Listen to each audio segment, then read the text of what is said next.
अध्याय 4 दिव्य ज्ञान श्लोक 21। ऐसा ज्ञानी पुरुष पूर्ण रूप से संयमित मन तथा बुद्धि से कार्य करता है, अपनी संपत्ति के सारे स्वामित्व को त्याग देता है और केवल शरीर निर्वाह के लिए कर्म करता है। इस तरह कार्य करता हुआ वह पाप रूपी फलों से प्रभावित नहीं होता है। तात्पर्य: कृष्ण भावना भावित व्यक्ति कर्म करते समय कभी भी शुभ या अशुभ फल की आशा नहीं रखता। उसके मन तथा बुद्धि पूर्णतया वश में होते हैं। वह जानता है कि वह परमेश्वर का भिन्न अंश है, अतः अंश रूप में उसके द्वारा संपन्न कोई भी कर्म उसका न होकर उसके माध्यम से परमेश्वर द्वारा संपन्न हुआ होता है। जब हाथ हिलता है तो यह स्वेच्छा से नहीं हिलता, अपितु सारे शरीर की चेष्टा से हिलता है। कृष्ण भावना भावित व्यक्ति भगवद इच्छा का अनुगामी होता है, क्योंकि उसकी निजी इंद्रिय तृप्ति की कोई कामना नहीं होती। वह यंत्र के एक पुर्जे की भांति हिलता डुलता है।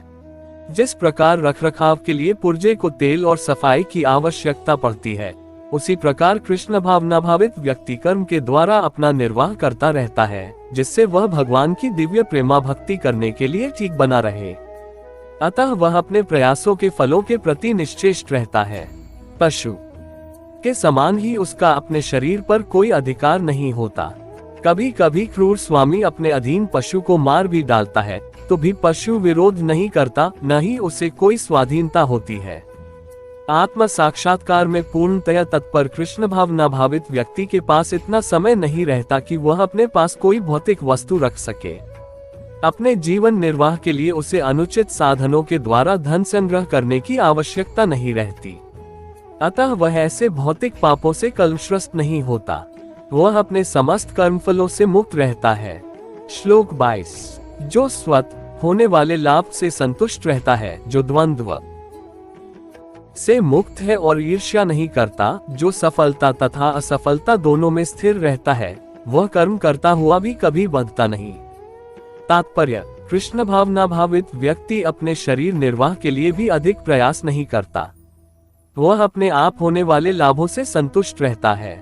वह न तो मांगता है न उधार लेता है, किंतु यथा सामर्थ्य वह सच्चाई से कर्म करता है और अपने श्रम से जो प्राप्त हो पाता है उसी से संतुष्ट रहता है। अतः वह अपनी जीविका के विषय में स्वतंत्र रहता है। वह अन्य किसी की सेवा करके कृष्ण भावनामृत संबंधी अपनी सेवा में व्यवधान नहीं आने देता, किंतु भगवान की सेवा के लिए वह संसार की द्वैतता से विचलित हुए बिना कोई भी कर्म कर सकता है। संसार की ये द्वैतता गर्मी सर्दी अथवा सुख दुख के रूप में अनुभव की जाती है। कृष्ण भावना भावित व्यक्ति द्वैतता से परे रहता है, क्योंकि कृष्ण को प्रसन्न करने के लिए वह कोई भी कर्म करने में झिझकता नहीं। अतः वह सफलता तथा असफलता दोनों में ही संभाव रहता है। ये लक्षण तभी दिखते हैं जब कोई दिव्य ज्ञान में पूर्णतः स्थित हो। श्लोक 23। जो पुरुष प्रकृति के गुणों के प्रति अनासक्त है और जो दिव्य ज्ञान में पूर्णतया स्थित है, उसके सारे कर्म ब्रह्म में लीन हो जाते हैं। तात्पर्य: पूर्ण रूपेण कृष्ण भावना भावित होने पर मनुष्य समस्त द्वंद्वों से मुक्त हो जाता है और इस तरह भौतिक गुणों के कल्मश से भी मुक्त हो जाता है।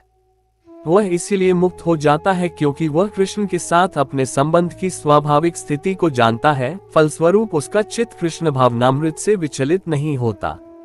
अतः वह जो कुछ भी करता है वह आदि विष्णु कृष्ण के लिए होता है।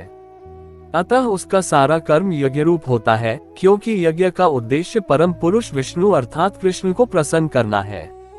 ऐसे यज्ञ में कर्म का फल निश्चय ही ब्रह्म में विलीन हो जाता है और मनुष्य को कोई भौतिक फल नहीं भोगना पड़ता है।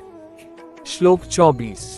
जो व्यक्ति कृष्ण भावनामृत में पूर्णतया लीन रहता है, उसे अपने आध्यात्मिक कर्मों के योगदान के कारण अवश्य ही भगवत धाम की प्राप्ति होती है, क्योंकि उसमें हवन आध्यात्मिक होता है और हवि भी आध्यात्मिक होती है।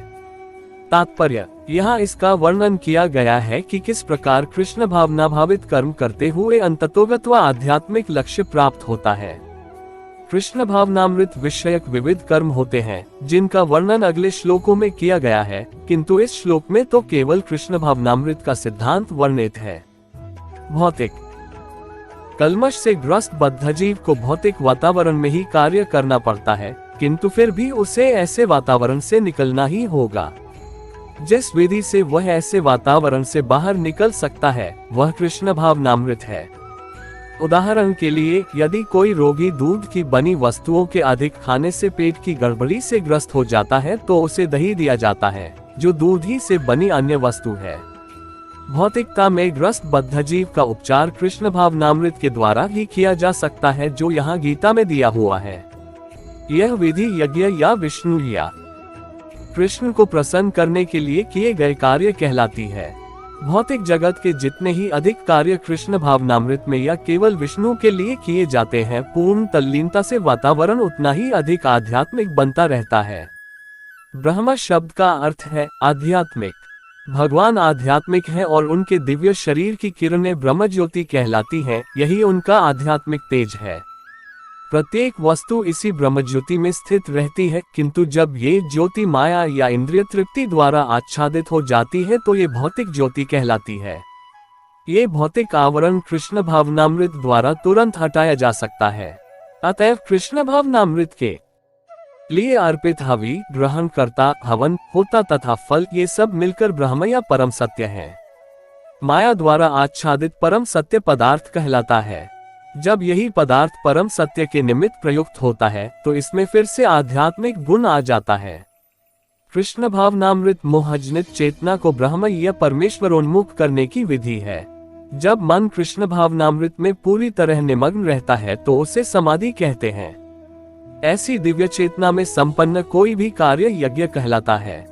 आध्यात्मिक चेतना की ऐसी स्थिति में होता, हवन, अग्नि, यज्ञकर्ता तथा अंतिम फल, ये सब परब्रह्म में एकाकार हो जाता है।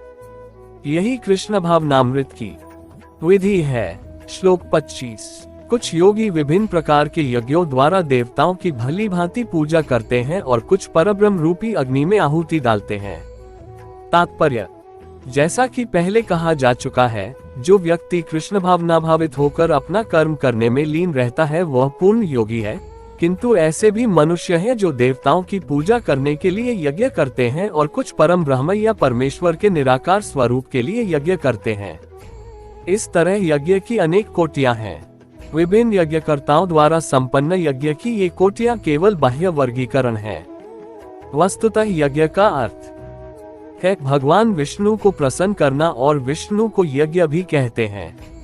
विभिन्न प्रकार के यज्ञों को दो श्रेणियों में रखा जा सकता है: सांसारिक द्रव्यों के लिए यज्ञ, द्रव्य यज्ञ, तथा दिव्य ज्ञान के लिए किए गए यज्ञ, ज्ञान यज्ञ। जो कृष्ण भावना भावित है उनकी सारी भौतिक संपदा परमेश्वर को प्रसन्न करने के लिए होती है, किंतु जो किसी क्षणिक भौतिक सुख की कामना करते हैं वे इंद्र, सूर्य आदि देवताओं को प्रसन्न करने के लिए अपनी भौतिक संपदा की आहुति देते हैं। किंतु अन्य लोग जो निर्विशेषवादी हैं, वे निराकार ब्रह्म में अपने स्वरूप को स्वाहा कर देते हैं। देवतागण ऐसी शक्तिमान जीवात्माएं हैं जिन्हें ब्रह्मांड को ऊष्मा प्रदान करने, जल देने तथा प्रकाशित करने जैसे भौतिक कार्यों की देखरेख के लिए परमेश्वर ने नियुक्त किया है। जो लोग भौतिक लाभ चाहते हैं वे वैदिक अनुष्ठानों के अनुसार विविध देवताओं की पूजा करते हैं। ऐसे लोग भविष्यवादी कहलाते हैं।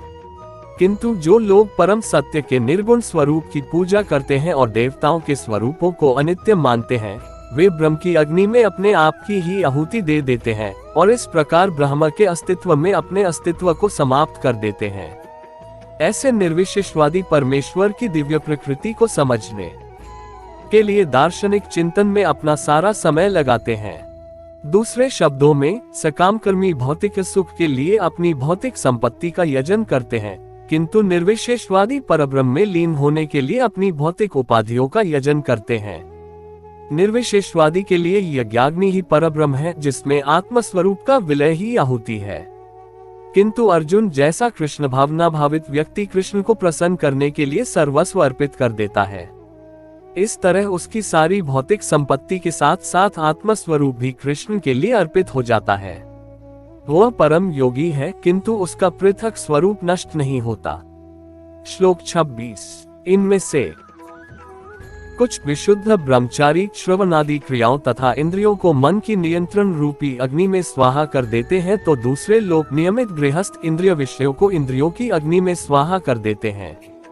तात्पर्य: मानव जीवन के चारों आश्रमों के सदस्य ब्रह्मचारी, गृहस्थ, वानप्रस्थ तथा सन्यासी पूर्ण योगी बनने के निमित्त हैं।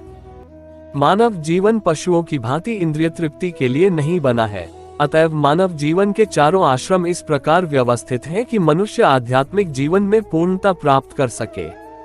ब्रह्मचारी या शिष्यगण प्रामाणिक गुरु की देखरेख में इंद्रिय तृप्ति से दूर रहकर मन को वश में करते हैं। वे कृष्ण भावनामृत से संबंधित शब्दों को ही सुनते हैं। श्रवण ज्ञान का मूलाधार है, अतः शुद्ध ब्रह्मचारी सदैव हरेर्नामानुकीर्तनम अर्थात भगवान के यश के कीर्तन तथा श्रवण में ही लगा रहता है। वह सांसारिक शब्द ध्वनियों से दूर रहता है और उसकी श्रवणेन्द्रिय हरे कृष्ण की आध्यात्मिक ध्वनि को सुनने में ही लगी रहती है।